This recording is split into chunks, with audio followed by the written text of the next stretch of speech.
Nargis Ali, a behavioral counselor. To start off, can you tell us a little bit about yourself? Thank you. My name is Nargis Ali. I'm a LPC, licensed professional counselor in the state of Texas. What inspired me to become a counselor? I think it's my strong desire to help others, help them navigate their difficult situations, provide them guidance and support when they're going through some life-changing events. I also want to make an impact on my clients' lives, find a fulfillment in witnessing their personal growth by supporting them through their life changes. Thank you for sharing.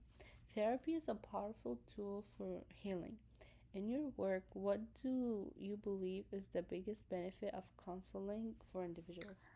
Um, Counseling is essential for maintaining good mental health. It can help you develop a better understanding of yourself and your emotions. You can find new perspectives and develop coping strategies for life's challenges. I'm going to say a quote unquote, a counseling is not just for people with several severe mental health condition. It can also helpful for anyone who is struggling with a difficult situations or experiencing a stressful life event. There are several benefits, but I'm just going to talk about four of them. I think it's most important why people uh, needs counseling. The first one, it can improve overall mental health. It can help individuals with mental health conditions such as depression, anxiety, trauma, grief, and loss, emotional difficulties, phases of life issues, and even multicultural issues.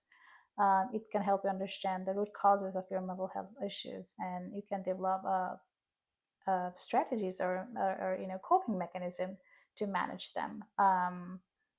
It can also help you improve your self-esteem. You can build healthy relationship and cope with stress better. The second one is it can help. Counseling can help improve communication skills and improve relationship. During a session, you will learn how to express your thoughts and feelings in a constructive and healthy manner. Also, learn personal pattern and communication style. You also learn how to listen to others and understand their perspectives.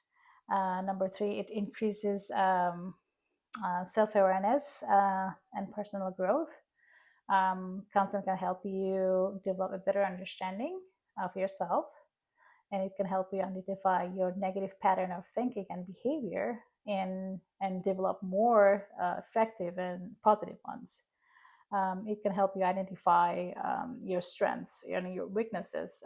It can also help you develop a greater sense of self-awareness, self-esteem, and self-confidence.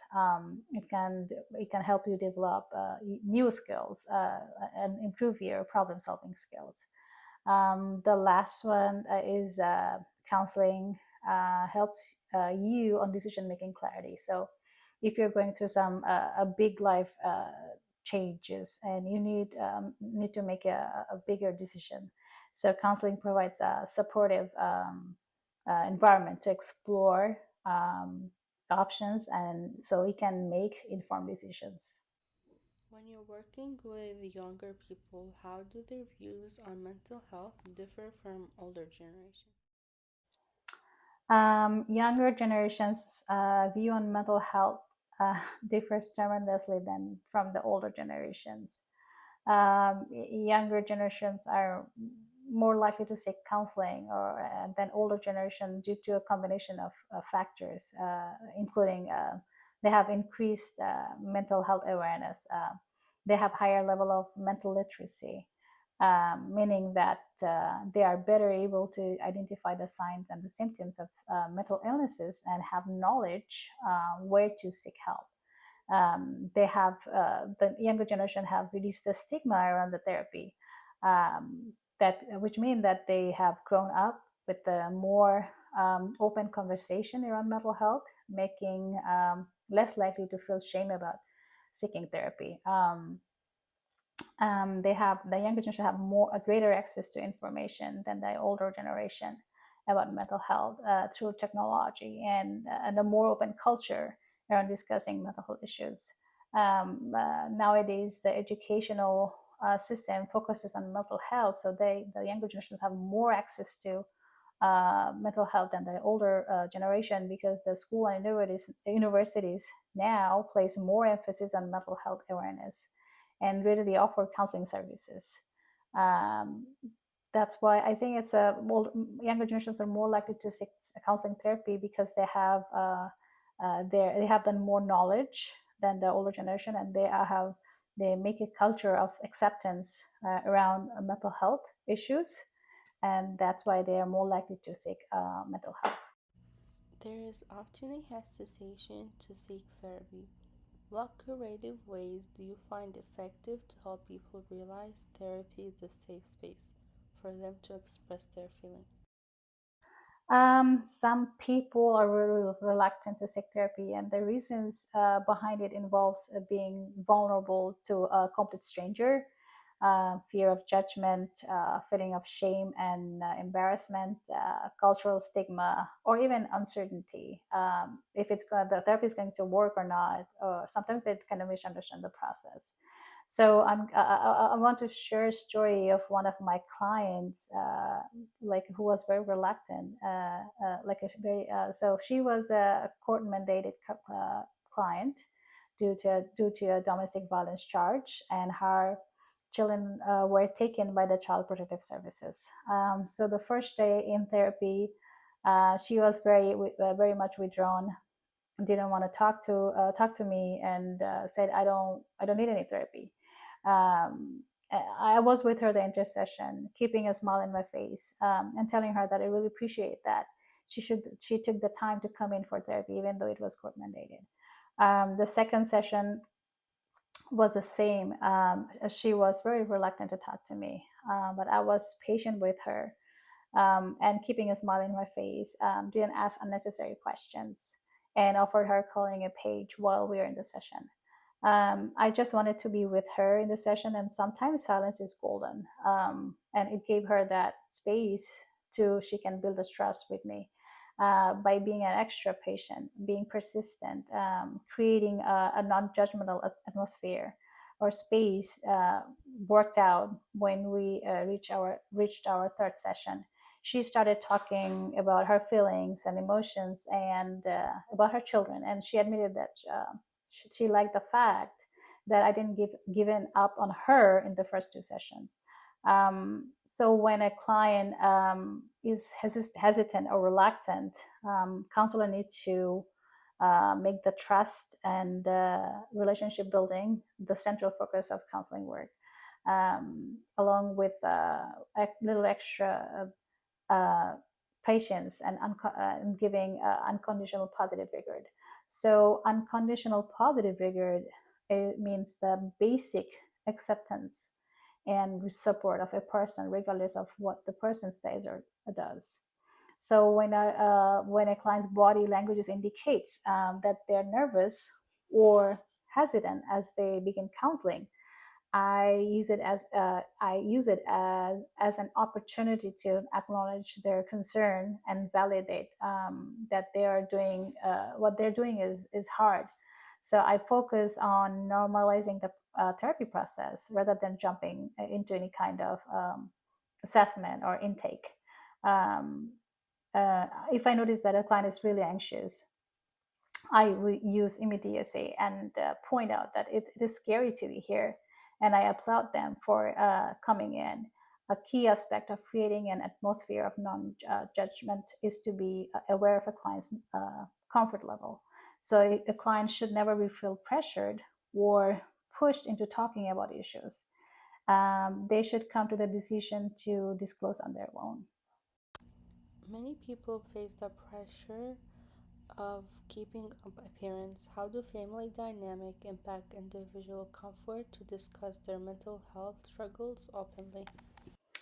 The family dynamic can significantly impact mental health, influencing how individuals cope with challenges and thrive in life. Family relationships are often our first and most significant interactions. That the dynamic within a family could be positive and negative, can shape emotional health and coping mechanisms throughout a person's life. Family members often pass down attitudes, behaviors, and coping strategies across generations. For example, a family with a history of avoiding discussion about mental health may unconsciously perpetuate stigma and mental health. It is a sign of weakness and a source of shame for the family. Therefore, they struggle to discuss their mental health more openly or open with the family. On the other hand, a family that values emotional openness and seeking help it can empower its member to prioritize mental well-being. Families that normalize conversation about emotions and therapy, more likely to reduce stigma, encourage family members to seek help when they need it. uh, uh, like in family dynamics on providing emotional support and communication pattern impact an individual to seek help or to talk about his mental health. Families that provide emotional support foster a sense of security and resilience. Knowing there's a safe space to share thoughts and feelings can reduce stress, anxiety, and depression. On the other hand, a lack of emotional support or unstable family dynamic can lead to feelings of loneliness, mistrust, difficulty managing emotions, increasing vulnerability to mental health disorders. Communication pattern also matters. So if there's an open and respectful communication within families, encourage problem solving and emotional connection. These skills help individuals build healthy relationship outside of family. And if it's unhealthy communication patterns like consistent criticism, avoidance, or passive aggressiveness can destroy self-esteem and contribute to symptoms like anxiety or depression, and people are less likely to seek help. What are some simple steps or resources you would recommend to someone who feels they need to help but doesn't know how or where to start? um, uh, some resources I think it's could be beneficial for anybody who is going through some mental distress. The first one would be if you are feeling in a certain way, feeling suicidal, having suicidal thoughts, have a history of self-harming behavior, having history of auditory or visual hallucinations. I would suggest to call a crisis hotline like the National Suicide Prevention Lifeline, that is 988 for immediate support. So as soon as you call them, they are going to guide you to the process to get help. The second one would I'm going to recommend online therapy platforms. If you don't know where to go for therapy or who's going to be the best therapist, you can explore online therapy services that can provide flexible access to counseling. And also, I know some online platforms offer both video and audio sessions based on your comfort level. So if you are a person who doesn't want to show yourself or present yourself in front of your therapist, so you can always choose like to go for audio sessions. Um, there are like a lot of local mental health clinics. You can reach out to community mental health clinics in your area to inquire about available therapists, and they offer kind of sliding scale fees. So if you fall into some income level, then you can sometimes the counseling services would be free. um, there's an employee assistant program. So I know most employees offers EAPs that provide access to therapy services at no additional cost to employees. Sometimes they have like a certain sessions like six, nine, or something like that. So just reach out to your employer and ask them what benefit or what employee assistance program they have. Nowadays, pretty much every school and university they have counseling program. And so it's they kind of offer that counseling program to their students to minimum to no cost at all. There you can also join a support group, like if you're going through some difficult life changes, like if you have a trauma, if you lost somebody, you can consider joining a support group for people facing similar challenges. So those are the resources that you can use. I would say like just search it online, because there are a lot of online platform nowadays that can you can look for therapists that you would like to talk to about. Thank you, Ms. Nargis Ali, for joining us today. Before we end, is there any final message or advice you'd like to share with the audience about mental well being and taking care of themselves? My final message would be mental well-being or taking care of yourself is important because it's affecting your daily life. Mental health issues do not define you, or bring shame to your family. Mental illness is never chosen, rather, it is a state of being that needs to be addressed and not concealed. The idea that you cannot switch off or stop thinking about your psychological state, mental health is as important as physical health. It's impact your how we think, feel, and act in our daily life. Think your mental health in this way: that if you have any physical issues, for example, or diseases like diabetes, high blood pressure, heart or thyroid disease, you seek help mental professionals or go to doctors to cure, to manage your symptoms. So therefore, if you feel or behave or think in a certain way that causes distress in your life, or in your relationship, you should seek professional help to cure or to manage your symptoms as well, because I believe mental health matters.